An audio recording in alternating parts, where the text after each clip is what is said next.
सावी zone मराठीमध्ये मी सावी तुमचं खूप खूप मनापासून स्वागत करते. आज आपण खमंग कुरकुरीत फोडणीचे मुरमुरे कसे करायचे हे बघतोय.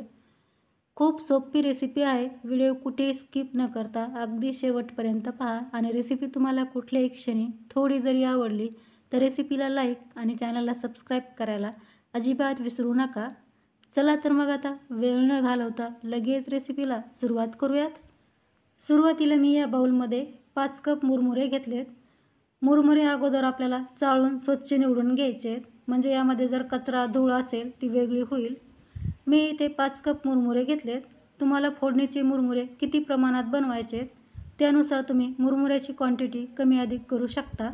आता गॅसवरती कढई ठेवायची आणि गॅस चालू करून या कढईमध्ये आपल्याला छोट्या पळीने 4 पळी तेल घालायचे किंवा मुरमुऱ्याची क्वांटिटी तुमची कमी किंवा जास्त असेल त्यानुसार तुम्ही यामध्ये तेल घातलं तरी देखील चालेल.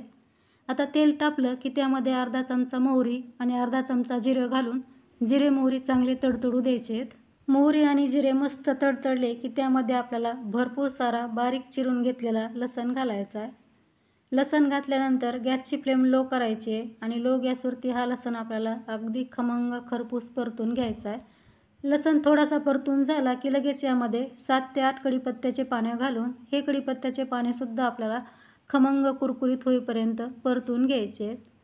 कढीपत्त्याचे पाने असे परतले की लगेच यामध्ये 1 छोटी वाटी शेंगदाणे घालायचे आहेत. तर मी इथे भाजलेले शेंगदाणे घालते. त्याची साल मी थोडीशी चोळून वेगळी करून घेतली. तुम्ही कच्चे शेंगदाणेसुद्धा या फोडणीमध्ये घालू शकता. आता हे शेंगदाणेसुद्धा आपल्याला अगदी कमी गॅसवरती खमंग परतून घ्यायचे आहेत. ही फोडणी परतत असताना आपल्याला गॅसची फ्लेम कमीच ठेवायची आहे, म्हणजे प्रत्येक जिन्नस आपलं अगदी खमंग खरपूस परतल्या जातं. शेंगदाणे पहा मी कमी गॅसवरती थोडा वेळ परतून घेतलेत. शेंगदाणे परतले की असे थोडेसे आपल्याला बाजूला सरकून घ्यायचे आहेत आणि नंतर यामध्ये आपल्याला भरपूर सारी बारीक चिरून घेतलेली कोथिंबीर घालायची आहे.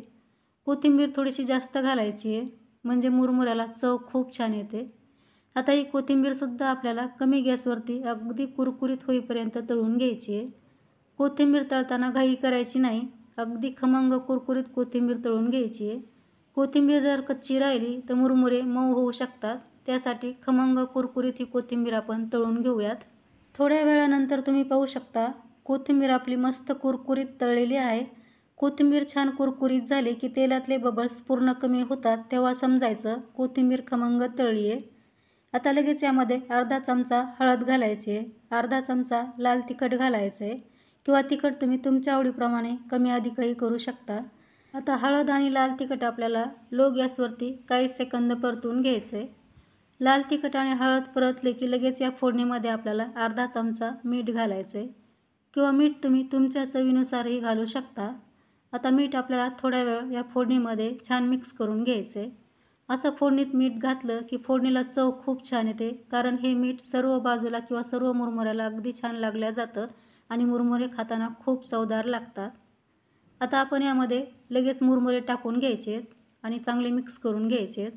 मुरमुरे घातल्यानंतर गॅसची फ्लेम आपल्याला कमीच ठेवायची आहे आणि 3 ते 4 मिनिटे आपल्याला या फोडणीमध्ये मुरमुरे खमंग परतून घ्यायचे आहेत, म्हणजे मुरमुरे मस्त कुरकुरीत होतात. 3-4 मिनिटे मुरमुरे मी अगदी खमंग कुरकुरीत होईपर्यंत परतून घेतले. तुम्ही पाहू शकता मुरमुऱ्याला रंगही खूप सुरेख आला आहे आणि मुरमुरे मस्त कुरकुरीत झालेत.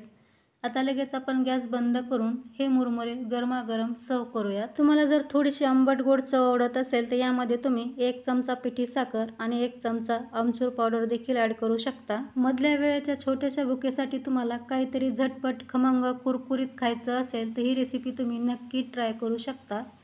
या पद्धतीने बनवलेले मुरमुरे खायला खूपच खमंग लागतात आणि हे मुरमुरे तुम्ही हवाबंद डब्यामध्ये 15 ते 20 दिवस स्टोअर करून सुद्धा ठेवू शकता, बिलकुल खराब होत नाहीत. तर कशी वाटली तुम्हाला आजची रेसिपी हे मला कमेंटमध्ये नक्की सांगा. रेसिपी आवडल्यास रेसिपीला लाईक शेअर करा.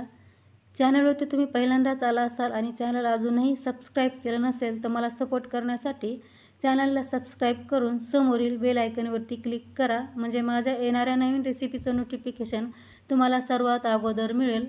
तर लवकरच भेटू आणखी एका अशा छानशा रेसिपीसह. तोपर्यंत मस्त खा आणि हेल्दी राहा. धन्यवाद.